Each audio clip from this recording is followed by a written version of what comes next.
कार्तिक माह रूटीन। और ये सुबह 3:45 बज रही है और यहाँ पर हमारे लाडले सो रहे हैं, हमारे प्रभु जी भी सो रहे हैं और सभी बच्चे सो रहे हैं। लड्डू, राधा रानी, माधव, केशव सभी सो रहे हैं। तो अब अभी हम इनको सोने देंगे और हम पहले हमारा काम कर लेंगे, उसके बाद इन्हें हम जगाएंगे। और अभी कार्तिक माह में सुबह सुबह ब्रह्म मुहूर्त का समय है, तो हम अभी पहले अपनी सब कार्य कर लेते हैं। तो कैसे हैं आप सब? आशा करती हूँ अच्छे होंगे, स्वस्थ होंगे। बाबा श्याम की कृपा आप सब पर बनी रहे। और यहाँ पर बहुत ज़्यादा फैलारा हो रहा है क्योंकि हम रात को ऐसा ही छोड़ के चले गए थे, क्योंकि हमने है ना सारी ज्वेलरी वगैरह सब उतारी थी, तो हमने जमाई नहीं है। और अब हम सारी ज्वेलरी जमाएंगे। और यहाँ पर मैं सुबह सुबह अपने कार्य करने के बाद, क्योंकि सुबह उठते के साथ झाड़ू पोछा करना चाहिए, उसी के बाद हमारी पूजा सेवा करना चाहिए। और हमारा स्नान भी हो गया है। और हम वैसे आज लेट हो चुके हैं क्योंकि 3:45 बजे हम नीचे आए हैं। और हम आ जाते हैं सुबह मतलब 3:30 बजे नीचे आ जाते हैं, क्योंकि 3 बजे के टाइम पर उठती हूँ मैं ब्रह्म मुहूर्त में, मतलब ब्रह्म मुहूर्त से पहले। और इससे उठने से ये रहता है कि हमारा ब्रह्म मुहूर्त के समय हमारा सारे कार्य हो जाए, जैसे झाड़ू पोछा, साफ़ सफाई, ये सब हो जाए, तो हम 3:45 बजे से हमारी मतलब पूजा की शुरुआत हो जाए। तो आज हम थोड़ा सा लेट हो गए हैं। और यहाँ पर हमने अच्छे से अपनी झाड़ू वगैरह लगा ली है, पोछा वगैरह हो चुका है। और यहाँ पर हम जहाँ पर हमारी पतवारी माता है, तो वहाँ पर भी हम साफ़ सफाई कर लेंगे पहले। और साफ़ सफाई करने के बाद हम अपनी पतवारी माता की पूजा करेंगे। और सबसे पहले करेंगे द्वार की पूजा, मतलब जो चौखट होती है ना, उसकी पूजा करेंगे। क्योंकि चौखट की पूजा करने से ये होता है कि वो हमारा मंदिर का गेट है और द्वार है। और इस द्वार से भगवान भी आते हैं और हम भी निकलते हैं, और जितनी भी नेगेटिविटी रहती है सारी चली जाती है। और 2 बार द्वार हमेशा रेगुलर हमें साफ़ करना चाहिए, सुबह में और शाम में। और सुबह सबसे पहले हमें द्वार साफ़ करना चाहिए। जब हमारे घर की सफाई हो जाए, हमारे मंदिर की सफाई हो जाए, तो हमें अपना द्वार साफ़ करना चाहिए, क्योंकि कभी भी किसी भी वक्त कोई भी देवी देवता आ सकते हैं। तो पहले हमने यहाँ पर द्वार पूजन किया और उसके बाद हम करेंगे अपनी पतवारी माता की पूजा। फिर हम करेंगे अपनी तुलसी महारानी की पूजा।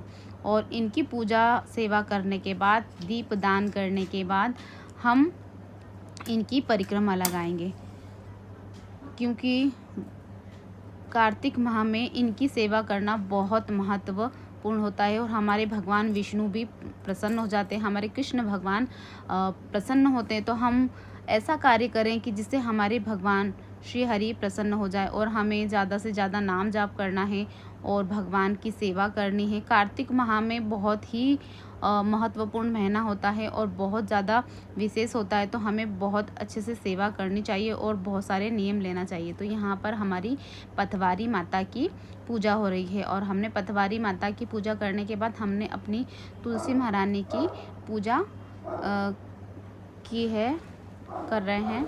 और यहाँ तुलसी महारानी की पूजा करने के बाद हमें कथा भी सुनना चाहिए। कार्तिक माह की रोज़ एक कथा सुनना चाहिए, तुलसी महारानी की कथा सुनना चाहिए, पतवारी माता की कथा सुनना चाहिए। कथा सुनने से भी, आजकल तो मोबाइल में भी आ जाती है कथाएं, तो कथा सुनने से भी हमें कृपा प्राप्त होती है भगवान विष्णु की, कृष्ण भगवान की। और हमारे श्री हरि हमसे बहुत ज़्यादा प्रसन्न हो जाते हैं। तो हमें कथा सुनने का भी नेम ले लेना चाहिए। तो हम रेगुलर एक कथा सुन लें, तो इससे हमारी कार्तिक माह में कथा सुनने से हम पर बहुत ज़्यादा कृपा बरसेगी। हमारे श्री हरि विष्णु भगवान बहुत ज़्यादा कृपा करेंगे। और यहाँ हमने लगा ली है परिक्रमा भी लगाना चाहिए तुलसी महारानी की। और यहाँ हम रेगुलर हमारी पतवारी माता और इनके रेगुलर परिक्रमा लगाते हैं, सुबह शाम लगाना चाहिए। और ज़्यादा अंधेरा होने पर तुलसी महारानी की सेवा नहीं करनी है, जैसे ना दिन डूबता है ना सूर्य अस्त होता है, तभी हमें तुलसी जी की पूजा करना है। और यहाँ पर बच्चे जाग गए हैं, इनको मैंने जल दे दिया है। और अब मैं यहाँ पर इनको इस थाली में स्नान करवाऊँगी। और मैंने रात में ही कपड़े सब निकाल के रख दिए थे, क्योंकि सुबह सुबह हमारा टाइम वेस्ट हो जाता है, हमें अपना टाइम वेस्ट नहीं करना है। तो हमें सारी तैयारी रात को करके रख देना चाहिए, क्योंकि बहुत ही विशेष माह है और हमें समय बर्बाद नहीं करना चाहिए और ख़ास करके ब्रह्म मुहूर्त बिल्कुल ख़राब नहीं करना है हमें। तो 4 बजे से 5:30 बजे के समथिंग वाला जो समय है हमें सेवा में ही व्यतीत करना है, हमें अपना समय नहीं ख़राब करना है।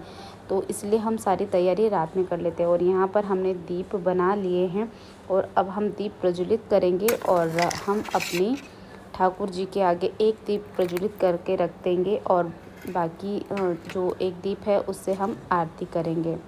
और आरती पूजा करने के बाद हम फिर करेंगे पीपल देव को सींचने की तैयारी और वहाँ जाएंगे और फिर आंवले को सींचेंगे और वहाँ पर दीप प्रज्वलित करेंगे।